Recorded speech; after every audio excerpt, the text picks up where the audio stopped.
Ó, cortei o cabelo de novo, parece que tá mais curto porque tá molhado, mas cortei, ó, vê se ficou bom. Fui num cabeleireiro, era um americano, não gostei. Aí depois de uns meses fui um argentino, não gostei. Aí fui num outro argentino, também não gostei. Aí agora eu falei pra minha esposa, ó, você não quer cortar não? Aí ela falou, eu corto. E gostei, agora ficou bom. Aí eu fiz uma risca aqui, essa fui eu que fiz, ficou horrível. A única parte que ficou ruim foi a que eu que fiz. Pois bem, vamos falar agora.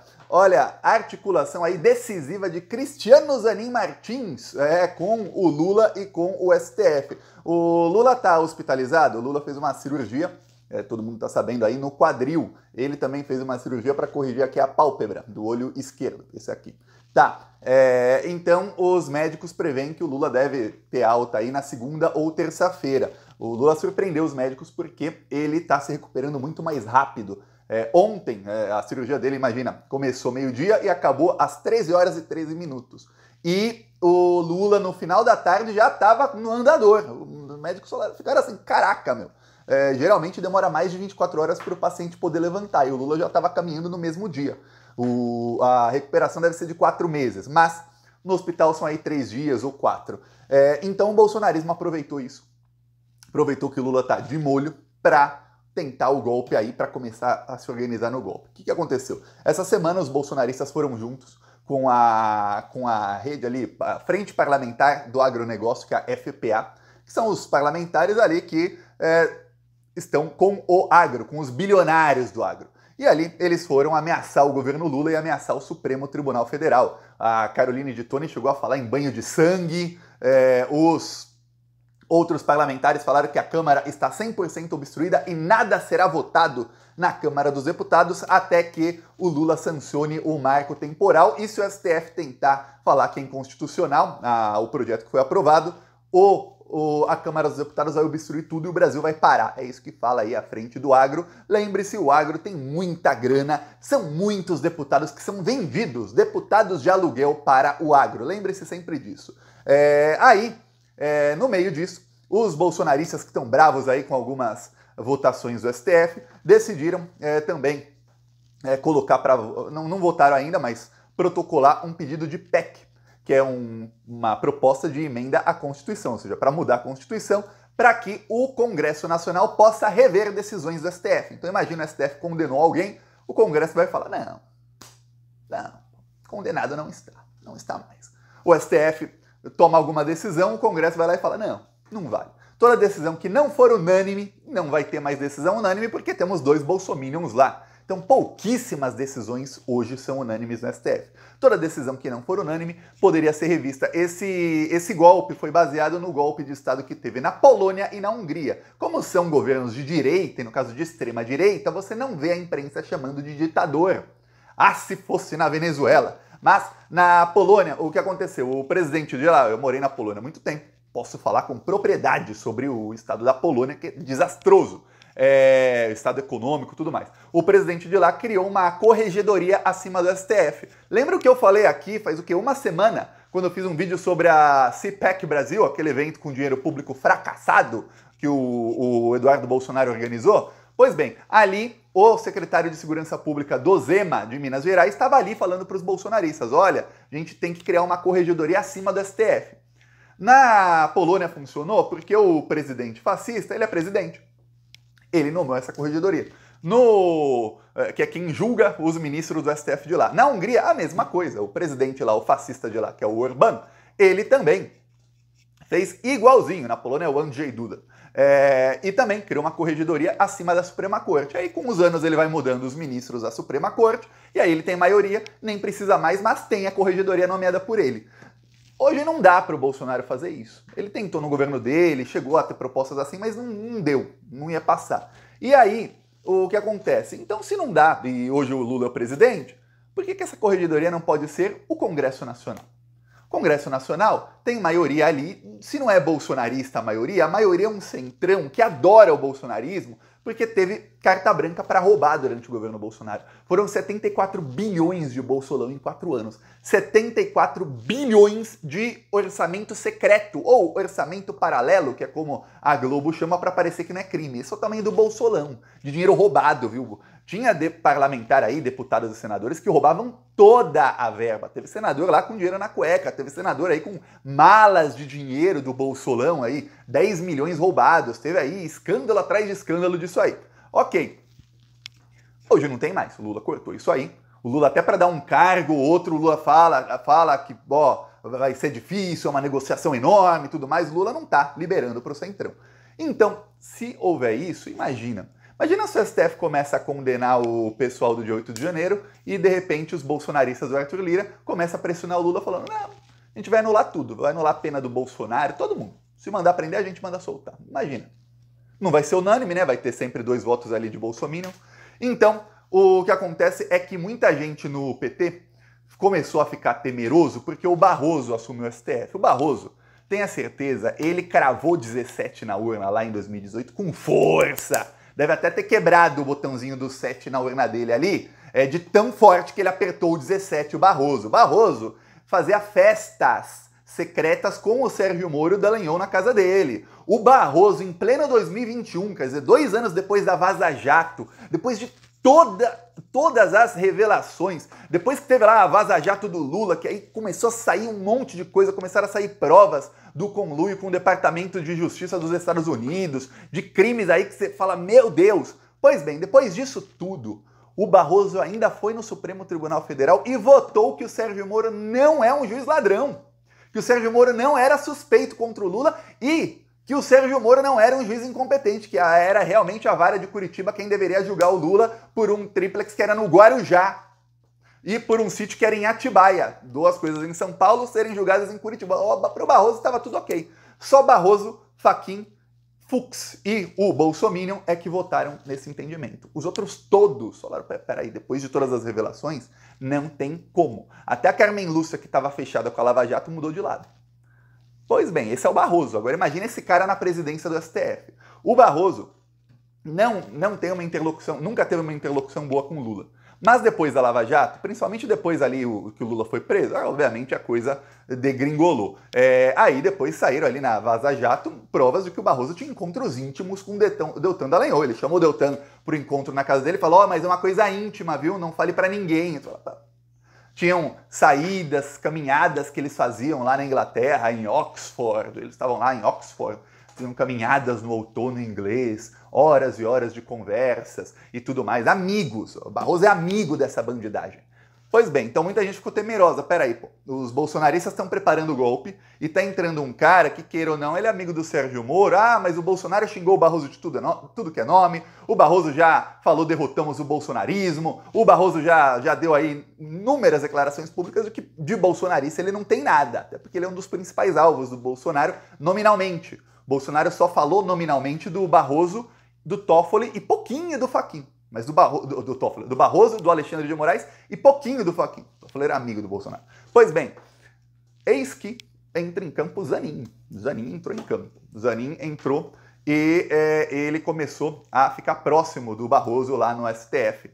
E o Zanin levou o Barroso para um encontro com o Lula, né, faz algumas semanas. E aí o Barroso e o Lula se encontraram, segundo aí dizem, saiu na imprensa, muita gente diz, foi a estratégia do Zanin fazer um encontro quebra-gelo. Por quê? Porque o Barroso seria o próximo presidente do STF e os bolsonaristas já estão ali organizando uma mega manifestação fora Lula no dia 15 de novembro. Já assim, você vê na Câmara dos Deputados, já há algumas semanas estão ali abertamente organizando uma tentativa de golpe. Porque se essa PEC aí, que teve até a assinatura de um deputado do PT, passa, o Lula vira um presidente figurativo. O Lula não manda mais nada. Quem vai mandar é o Arthur Lira e o Rodrigo Pacheco. Eles mandam no Brasil. O Lula só fica com a culpa se alguma coisa der errado. É isso. É isso que acontece. E nomear ministro. Só vai servir para isso, Lula. Nomear ministro e ficar com culpa. Quem vai mandar em tudo vai ser Lira e Pacheco. Nem o STF vai ter poder algum, tá? É isso que vai acontecer. Então, já antevendo que, peraí, o Poder Executivo e o Poder Judiciário vão ter que aí ir para cima do Poder Legislativo, porque eles estão ali soltando ali, estão dando asa para a cobra. A cobra começou a alçar voo. Então, Barroso e Lula se encontraram. O primeiro encontro foi quebra-gelo e tal. Depois, o Lula e o Barroso ficaram próximos e o Barroso já visitou o Lula algumas vezes sozinho, sem o Zanin. Então o Zanin fez a articulação e no discurso que o Barroso fez lá na posse dele para o STF, ele mostrou que ele estava bem alinhado ali com o Lula, inclusive começou o discurso agradecendo a Dilma, que a indicou por STF. Inclusive, a Rosa Weber, que felizmente já foi aí pro lixo da história, a Rosa Weber saiu, agradeceu todo mundo e não agradeceu a mulher que a indicou. A Rosa Weber não agradeceu a Dilma, tá?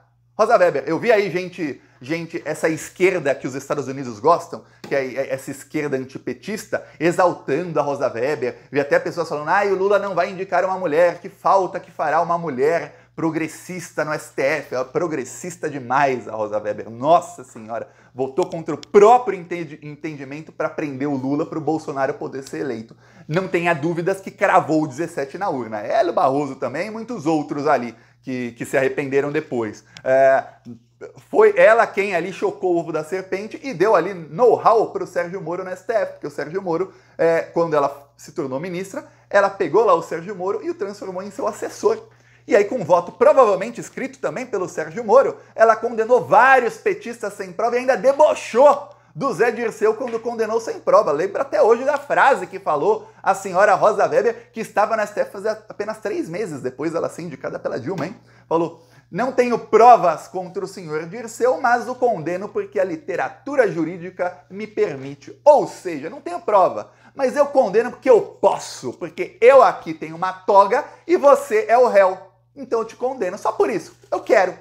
Essa debochou na sentença, essa é a progressista. Eu te falo, quando o STF vai para cima de um partido, de um governo progressista de esquerda e começa a prender seus membros sem provas, debochando, quando o STF prende aí o maior líder de esquerda sem provas para colocar a extrema-direita, isso ajuda a causa progressista? As mulheres, a vida das mulheres durante o governo Bolsonaro melhorou?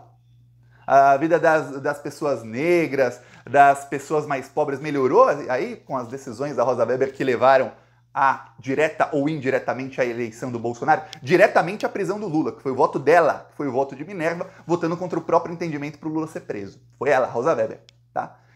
Então, lixo da história para onde vai a Rosa Weber. Aí o Lula tem agora uma nova indicação para fazer o STF. Tem gente que já disse que já é o Flávio Dino, que não tem o que fazer, que vai ser o Flávio Dino e que agora tem que ver quem vai ser o novo ministro da Justiça. O PT prefere o Jorge Messias, porque ele é do PT e ele é da confiança do Lula há muito tempo, trabalhou com a Dilma, ele era assessor especial da Dilma, assim, da confiança total do Lula. E o Flávio Dino, ele é um político ali da confiança também total, mas ele não é do PT, ele é do PSB.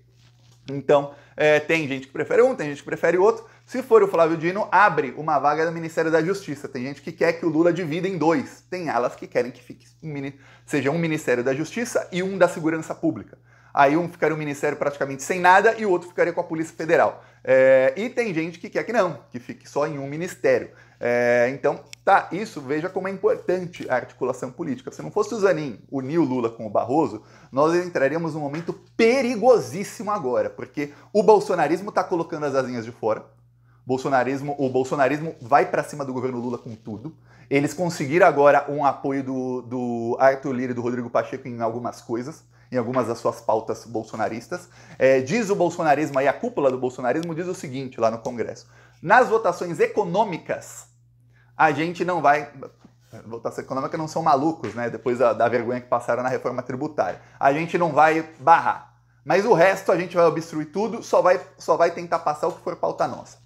É isso que diz o bolsonarismo, com apoio dos líderes aí, do presidente da Câmara e do Senado. Então é importante a articulação do Lula, porque agora o que vão fazer é o seguinte: aproveitar que o Lula está de molho, que o Lula vai ficar um tempo aí sem andar direito, vai ficar um tempo, vai ter que andar com ajuda, depois ele ainda vai ficar com dor por alguns meses. Vão aproveitar que o Lula não está 100% para tentar aí passar essa PEC que vai tirar muito poder do Lula, para jogar o Lula contra as cordas mesmo. Lembre-se, para essa PEC ser protocolada precisava de 171 assinaturas, tá? Então um deputado do PT assinar é gravíssimo, porque teve 175, quer dizer, foi por um tris. E se tivesse 4 a menos, teria passado graças ao deputado do PT. Saiba disso, viu? Saiba disso na hora de ver quem é quem, viu?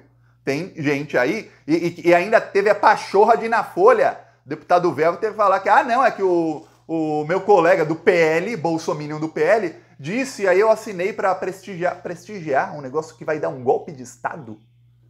Olha, mas é um negócio assim que eu fiquei pasmo, tá? Pasmo. Então veja aí, infelizmente o Zanin está aí articulando, provavelmente, até por conta do que está acontecendo, tem o que a imprensa diz aqui já deve estar decidido, tem até uma matéria dizendo o Flávio Dino está já esvaziando suas gavetas do Ministério da Justiça. Porque o Flávio Dino tem aí articulação, já foi senador, já foi governador, então ele já esteve nos 2 poderes, estaria agora no 3º, então o poder de articulação dele também é grande, para você ver como o do Zanin ajudou o Lula. E aí, para o Ministério da Justiça, estão cotando que seja que também era cotado para o STF por alguns momentos, o Marco Aurélio de Carvalho, que é o coordenador do grupo Prerrogativas. Aí, prepara, Sérgio Moro e Bolsonaro, principalmente Sérgio Moro, que a giripoca vai piar, viu? Mas olha, vai ser com força que a Polícia Federal vai para cima dessa bandidagem, viu? Prepare-se. Então, tudo isso aí acontecendo e o Lula agora vai ter que trabalhar. A pessoa que está com dor, ela não pensa da mesma maneira, o humor não é o mesmo. Você sabe que a pessoa que está com dor, ela está mais estressada. Então o Lula aí vai ter que, mesmo com dores, trabalhar aí nas próximas semanas para evitar essa tentativa de golpe do bolsonarismo, para apagar essa fogueira. E o Arthur Lira e Pacheco e os bilionários do agro que querem voltar aí a explorar a população, a vender tudo 3, 4 vezes mais caro para lucrar mais, esse pessoal vai jogar mais gasolina na fogueira. Vejamos o que vai acontecer. Peça a sua inscrição no canal e seguiremos aqui na luta. Falou!